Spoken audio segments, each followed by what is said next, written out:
Thank you, Andrew. Thank you, Jean. Thank you, NASE, for the invitation. I normally take about 45 minutes to give a presentation on anything, so 20 minutes is a challenge for me. I will respect it, don't worry. Data, for me, only if we have a purpose and some context within which to use that.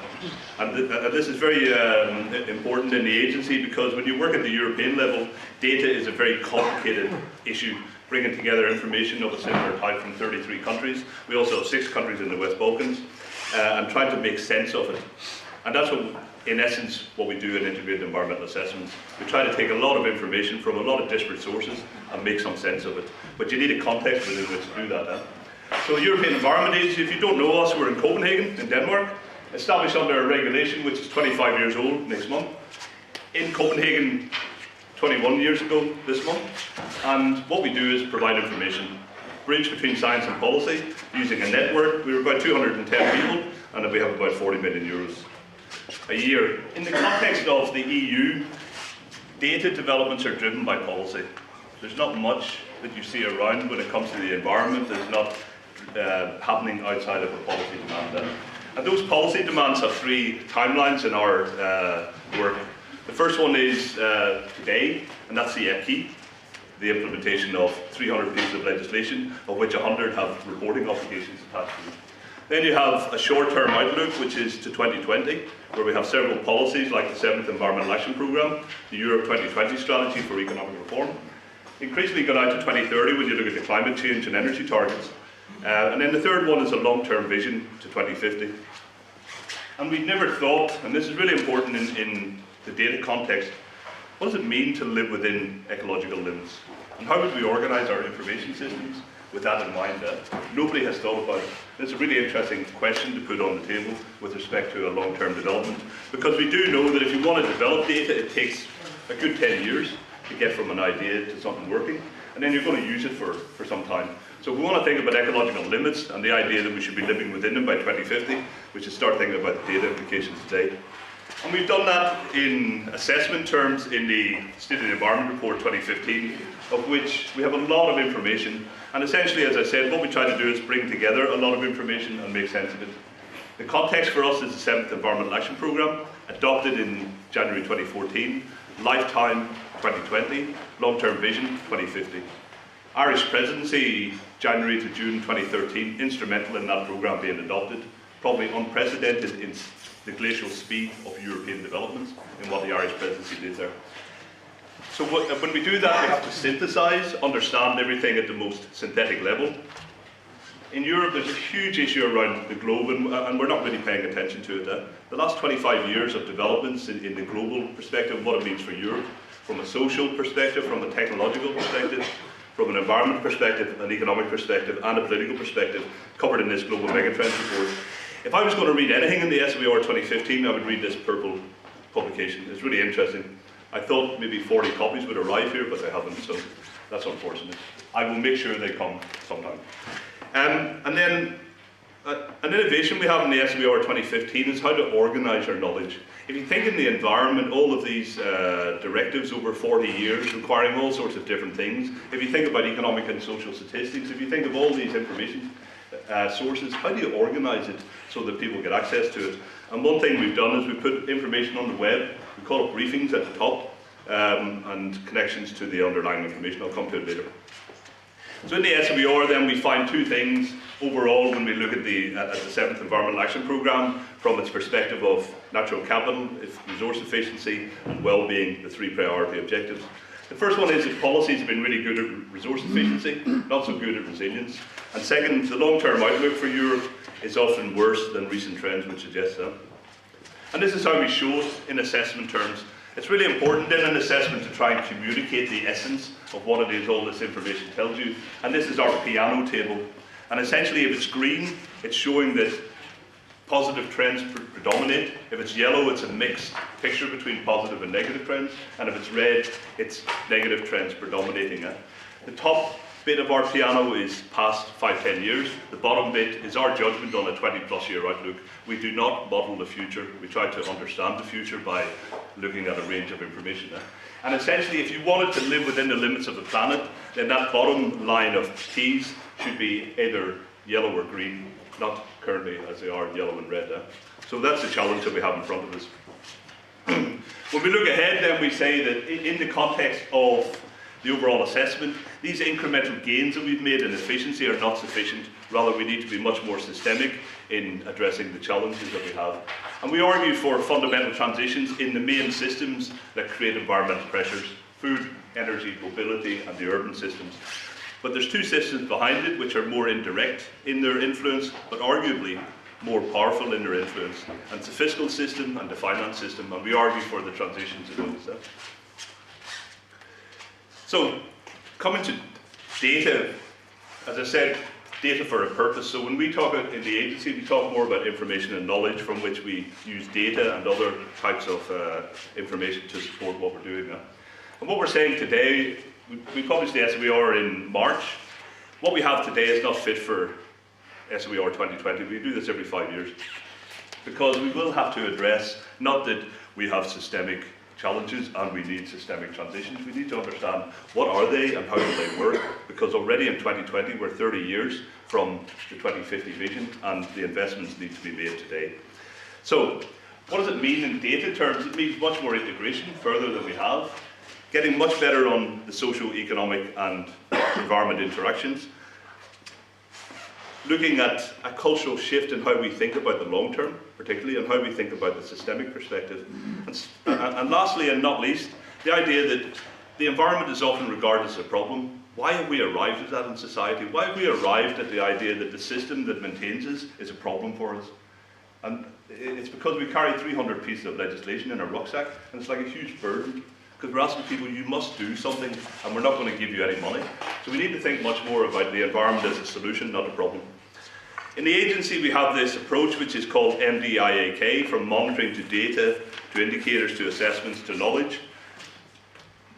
And it brings in many things to play for us when it comes to looking towards the future. The idea of improving the consistency and integration between satellite data, statistics, and in situ monitoring.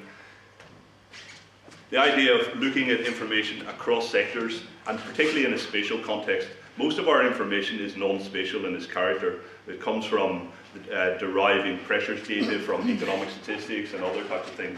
Looking at the spatial dimension is really important, and achieving integration, easy said, very difficult to do. Ecosystem accounting, really interesting perspective here. It's also called natural capital accounting, probably these days because of the policy. Very dangerous. Natural capital suggested nature is a commodity. Ecosystems suggested nature is a multi-functioning system that we rely upon for our lifestyles. So when we come to look at the types of challenges, when we have the data, what kind of indicators can we come from? This indicator was far and away the most paid attention to when we launched the SWR 6 weeks ago. And it says that because of environmental policies, with a 10-year timeline, we have created bottlenecks which are the basis for innovation, which creates industries, which creates employment, which creates trade, which creates gross value added. And this diagram shows, in index terms, so it's a growth perspective, it's not an absolute perspective, that since the recession, we've seen a decoupling in a very positive direction between the eco-industries growing and the economy of Europe rather stagnant. Trying to get those messages across for us is really important in the context of our work. But then, how do we organise a systems perspective? This is one way of doing it. We start with ourselves, the well-being perspective. We think about the main elements of the society and the economy that we want for our well-being. And here we talk about energy, transport, housing, water and food. And then we consider that within a limits perspective, both within Europe. What does it mean for Europe as a region of the world? But what does it mean in the context of global ecosystems? So, trying to bring in a more systemic perspective, a more long-term perspective into our work. But the environment has a lot to offer, and I had several slides here, but because of the 20 minutes I've taken them out, and I took out agriculture, and I shouldn't have done because it's Ireland. Really stupid. Light, energy. The Restriction of Hazardous Substances Directive of the European Union requires cadmium to be taken out of light bulbs. That means people have to innovate for substitutes. And you have an innovation, which is nano quantum dot lighting. It's created by a company in Europe, which works with Dow Chemicals in America, through a factory in South Korea to produce this kind of technology. There is a discussion in the European Parliament led by the big light manufacturers in Europe to say that taking cadmium out of light bulbs is too strict because we haven't been able to provide the substitute. So the big companies, and I'm not going to name them, particularly if I'm on video, is in the European Parliament arguing for a reduction in the standards of the ROHS directive. Meanwhile, a small company is innovating and creating jobs and creating alternatives. Now, these things are not straightforward because we already know from testing nano in rats and nanocarbon tubes that there's some problems. The application of the precautionary principle is really important here because this company could create problems for us 40 years down the line. But how do we address that? We could say to the company, if you're going to make profits, you should pay some small proportion of those profits to a public fund, which makes sure that in 40 years' time, if there's a problem, we've got money, which is not the public purse, to pay for the ecosystem and human health impacts, an insurance policy for the future.